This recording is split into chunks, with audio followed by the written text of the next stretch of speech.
ഇനി നിങ്ങൾ നോക്ക്, തർക്കമുള്ള ഒരു വിഷയം. ജുമുഅയുടെ ഖുത്ബയുടെ മുമ്പ് നമ്മൾ നിർവഹിക്കുന്നു നമ്മുടെ പള്ളികളിലൊക്കെ 2 ബാങ്കാണ് വെള്ളിയാഴ്ച ദിവസം. ഒന്ന് സമയമാകുമ്പോ 12:22 ഒരു ബാങ്ക് അല്ലേ, മറ്റൊരു ബാങ്ക് ഖത്തീബ് മിമ്പറിൽ കയറി ഖത്തീബ് സലാം പറഞ്ഞിരുന്നാൽ മുഖ്രി മുഅദ്ദിൻ കൊടുക്കുന്ന 2ാമത്തെ ബാങ്ക്. ഈ ബാങ്കിൽ ആദ്യം കൊടുക്കുന്ന ബാങ്ക് അത് നമുക്കറിയാമല്ലോ, ആ ബാങ്ക് റസൂലുള്ളാഹി തങ്ങളുടെ കാലഘട്ടത്തിൽ ആവശ്യമുണ്ടായിരുന്നില്ല. അതിനാൽ അന്നത് ഉണ്ടാവുകയും ചെയ്തിരുന്നില്ല. പിന്നെ ജനങ്ങൾ വർദ്ധിച്ചു, മദീനയുടെ പ്രാന്തപ്രദേശങ്ങളിൽ വരെ ജനങ്ങൾ തിങ്ങി താമസിക്കാൻ തുടങ്ങി. അപ്പോൾ തെത്താൻ വൈകുന്ന സന്ദർഭമായപ്പോ മഹാനായ സയ്യിദുനാ ഉസ്മാൻ ഇബ്നു അഫ്ഫാൻ റളിയല്ലാഹു അൻഹു സമയമാകുമ്പോൾ ഒരു ബാങ്ക് കൊടുക്കാൻ നിർദ്ദേശിക്കുന്നു. ഞാൻ പറയുന്നതല്ല, സഹീഹുൽ ബുഖാരിയാണ് ഇത് രേഖപ്പെടുത്തി വെക്കുന്നത്. ഖുർആൻ കഴിഞ്ഞാൽ പിന്നെ ലോകത്ത് മുസ്ലിമിന്റെ ഏറ്റവും വലിയ പ്രാമാണിക ഗ്രന്ഥമാണ് സഹീഹുൽ ബുഖാരി. ഈ സഹീഹുൽ ബുഖാരിയിൽ കാണാം 916 നമ്പർ ഹദീസായി നമുക്ക് കാണാൻ കഴിയുന്നു. അങ്ങനെ ഉസ്മാൻ ഇബ്നു അഫ്ഫാൻ റളിയല്ലാഹു അൻഹു ഫലമ്മാ കാന ഫീ ഖിലാഫത്തി ഉസ്മാൻ റളിയല്ലാഹു അൻഹു വകസറു, ജനങ്ങൾ വർദ്ധിച്ചു ഉസ്മാൻ റളിയല്ലാഹു അൻഹുവിന്റെ ഭരണകാലമായപ്പോ ആ സന്ദർഭത്തിൽ അമറ ഉസ്മാനു യൗമൽ ജുമുഅത്തി ബിൽ അദാനി, ഉസ്മാൻ ഇബ്നു അഫ്ഫാൻ റളിയല്ലാഹു അൻഹു ആ സമയമാകുമ്പോൾ അറിയിക്കുന്ന ബാങ്ക് കൊടുക്കാൻ വേണ്ടി നിർദ്ദേശിക്കുന്നു. സ്വഹാബത്ത് അത് കൊടുക്കുന്നു.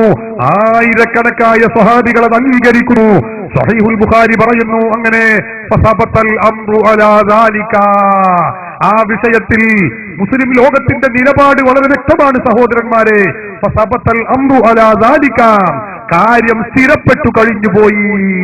ലോകത്തെല്ലായിടത്തും സ്വഹാബത്ത് ചെയ്ത ആ കർമ്മം, ഉസ്മാൻ ഇബ്നു അഫ്ഫാൻ റളിയല്ലാഹു അൻഹു നടപ്പിലാക്കിയ ആ കർമ്മം എല്ലാവരും നിർവഹിച്ചു കൊണ്ടിരിക്കുന്നു. നമുക്കറിയില്ലേ, വിശുദ്ധ ഹറമുകളിൽ മക്കയിലും മദീനയിലും ഇപ്പോഴും ജുമുഅക്ക് ബാങ്ക് 2 ബാങ്കാണ് ഈ കഴിഞ്ഞ വെള്ളിയാഴ്ച വരെ. നമുക്കറിയാം ഇന്ന് വരെ നിർവഹിച്ചിട്ടുള്ളത്. ലോകത്ത് എല്ലായിടത്തും അങ്ങനെയാണ്. അറേബ്യൻ രാജ്യങ്ങൾ, മുസ്ലിം രാജ്യങ്ങൾ എടുത്തോളൂ, UAE എടുത്തോളൂ, സൗദി അറേബ്യ എടുത്തോളൂ, ഖത്തർ എടുത്തോളൂ, ഒമാൻ എടുത്തോളൂ, അതുപോലെ സിറിയ എടുത്തോളൂ, ഏത് രാഷ്ട്രങ്ങൾ എടുത്താലും നമുക്ക് കാണാം അവിടങ്ങളിലൊക്കെ ഈ ഇസ്ലാമിക സമൂഹം ഉള്ളത് വെള്ളിയാഴ്ച നിർവഹിക്കുന്ന ഖുതുബയുടെ മുമ്പ് 2 ബാങ്കാണ്. സ്വഹാബത്ത് പഠിപ്പിച്ച സുന്നത്താണത്. സഹോദരന്മാരെ, ഇതിൽ സംശയമില്ല. എന്നാൽ നിങ്ങൾക്കറിയോ, നമ്മുടെ കേരളത്തിലുള്ള മുജാഹിദുകൾ ഈ വിഷയത്തിൽ സ്വീകരിച്ചിട്ടുള്ള നിലപാട് എന്താണെന്ന് നിങ്ങൾക്കറിയാമോ? മുജാഹിദ് പ്രസ്ഥാനം KNM പ്രസിദ്ധീകരിച്ചിട്ടുള്ള പുസ്തകം മുസ്ലിങ്ങളിലെ അനാചാരങ്ങൾ എന്ന് പറയുന്ന പുസ്തകം, അതിന്റെ 233-ാമത്തെ പേജ് എടുത്ത് പരിശോധിച്ചാൽ അവർ പറയുന്നു, അതിൽ ഈ ബാങ്ക് അനാചാരമാണ്, അതായത് നരകത്തിലേക്ക് പോകുന്ന പരിപാടിയാണ്. ഇത് ചെയ്തവൻ നരകത്തിലേക്ക് പോകുമെന്നാണ് മുജാഹിദുകൾ പഠിപ്പിക്കുന്നത്. ഏതെങ്കിലും വിവരമില്ലാത്തവർ എഴുതി വെച്ചതല്ല. മുജാഹിദിന്റെ വലിയ മുഹദ്ദിസ് എന്ന് അവർ പരിചയപ്പെടുത്തുന്ന വ്യക്തി എഴുതിയതും കേരള നദ്വത്തുൽ മുജാഹിദീൻ മുജാഹിദ് സെന്ററിൽ നിന്ന് പ്രസിദ്ധീകരിച്ചിട്ടുള്ളതുമായ പുസ്തകത്തിന്റെ 233-ാമത്തെ പേജിലാണ് അവർ പറഞ്ഞിട്ടുള്ളത്, ഈ ബാങ്ക് അനാചാരമാകുന്നു. ഈ അനാചാരത്തിന്റെ ബാങ്ക് എന്ന് പറഞ്ഞുകൊണ്ട് 2ാം ബാങ്കിനെ അവര് നരകത്തിലേക്ക് പോകുന്ന ബാങ്കായി ചിത്രീകരിക്കുകയാണ്. അനാചാരം എന്ന് പറഞ്ഞാൽ അനാചാരമാണോ? അത് പിഴച്ചതാണ്, നരകത്തിലേക്ക് പോകുമെന്ന് നമുക്കറിയാം. അല്ലാഹുവിന്റെ റസൂല് പഠിച്ചതാണ്. മുജാഹിദുകൾ തന്നെ മുസ്ലിങ്ങളിലെ അനാചാരങ്ങൾ എന്ന പുസ്തകത്തിലാണ് ഇത് എഴുതി വെച്ചിട്ടുള്ളത്. പറഞ്ഞതിന്റെ ചുരുക്കം, അത് ചെയ്തവൻ നരകത്തിലേക്ക് പോകുമെന്നാണ്. നിങ്ങൾ ചിന്തിച്ചു നോക്കണം. എങ്കിൽ ആരൊക്കെയാണ് നരകത്തിലേക്ക് പോവുക? ഇത് നടപ്പിലാക്കിയത് സയ്യിദുനാ ഉസ്മാൻ ഇബ്നു അഫ്ഫാൻ റളിയല്ലാഹു അൻഹു ആണ്.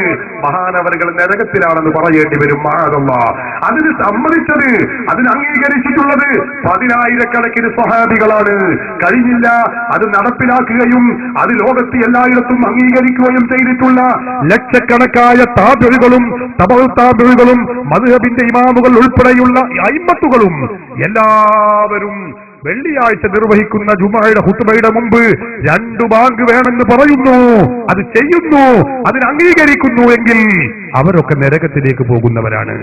കേരളത്തിലെ മുജാഹിദ് പ്രസ്ഥാനം പറയുന്ന ഈ ഇസ്ലാം ഏതാണെന്ന് നിങ്ങൾ ചിന്തിക്കണം. തർക്കമുള്ള വിഷയങ്ങൾ എടുത്തോളൂ.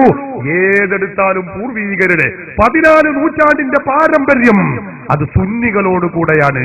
വെള്ളിയാഴ്ച നിർവഹിക്കുന്ന 2ാം ബാങ്ക് എന്ന ഈ ബാങ്ക് അനാചാരമാണെന്ന് മുജാഹിദ് പറയുമ്പോ നമ്മൾ പറയുന്നു, അല്ല, സ്വഹാബത്ത് പഠിപ്പിച്ചതാണ്, താബിഈകൾ പഠിപ്പിച്ചതാണ്. 13-13.5 നൂറ്റാണ്ടിന്റെ പാരമ്പര്യമുണ്ട്. ലോകത്തോട് അഹ്ലുസുന്ന പ്രസ്ഥാനം വിളിച്ചു പറയുന്ന യാഥാർത്ഥ്യമാണിത്. സഹോദരന്മാരെ, വെള്ളിയാഴ്ച നിർവഹിക്കുന്ന ജുമഅയും അതിന്റെ ഖുതുബയും അതുപോലെ തന്നെ ഖുതുബയുടെ മുമ്പുള്ള ബാങ്കിന്റെയും അവസ്ഥയാണ് ഞാൻ ഈ പറഞ്ഞത്.